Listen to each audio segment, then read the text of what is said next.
On reprend maintenant, on va voir comment on fait pour résoudre des inéquations avec la valeur absolue. On va faire deux exemples. Première équation, on va faire x plus, on va commencer par un moins, on va être gentil, x moins 3 en valeur absolue inférieure ou égal à 2.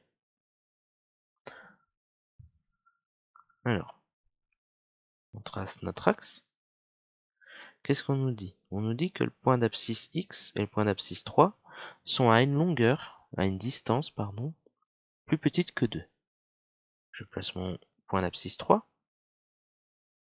Je vais faire 2 de chaque côté. Moins 2 plus 2. Sauf que cette fois, je veux pas qu'il soit exactement 2, je veux que ça soit plus petit que 2. Plus petit que 2, c'est-à-dire que ça soit assez proche de 3. Si je suis en 2, par exemple, 2 moins 3, entre 2 et 3, il y a une distance de 1, donc c'est bon. Donc, on repère les cas limites. Moi, je veux que la distance soit plus petite que 2, c'est-à-dire proche du 3. Et là, qu'est-ce que je suis en train de faire? C'est exactement un intervalle.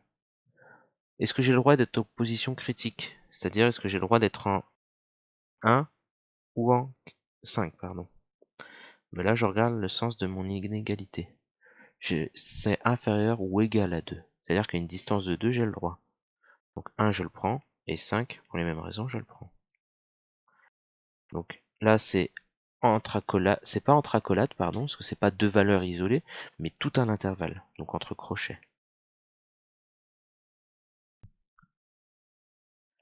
Petit 2, on va faire cette fois x plus 3 supérieur strictement à 5, par exemple. Donc là, première difficulté, déjà, c'est x plus 3. Quand il y a un plus, ça va pas. Faut que je me ramène avec un moins. Donc x moins 3 supérieur à 5. Ok, je fais mon axe. Je suis en train de dire que la distance du point d'abscisse x au point d'abscisse moins 3 doit être supérieure à 5. Donc je vais repérer déjà les distances 1, 2, 3, 4, 5. Quand je fais plus 5, j'atterris en 2. Et quand je vais faire moins 5, donc moins 4, 1, 2, 3, 4, 5, je vais atterrir en moins 8. Je vais faire moins 5. Qu'est-ce que je veux? Je veux que la distance soit plus grande. C'est-à-dire que si je suis proche du moins 3, c'est pas bon. Faut que je sois le plus éloigné possible parce que je veux que la distance soit plus grande qu'un nombre. Donc je veux être suffisamment éloigné. Donc il y aura mon premier intervalle là-haut, tout à gauche, et tout à droite, pardon, et j'aurai un deuxième intervalle tout à gauche là. À moi de bien mettre les crochets aux positions limites, donc supérieur strictement à 5, c'est-à-dire quand ça vaut 5, je ne veux pas les prendre les valeurs. Donc tout à gauche, l'intervalle est tourné vers la gauche, donc je mets les crochets tournés vers la droite, ou vers. Tout à droite, l'intervalle est tourné vers la droite, donc je ne le veux pas, donc je mets les crochets dans l'autre sens. Et maintenant, vous voyez qu'ici, on a bien deux intervalles distincts.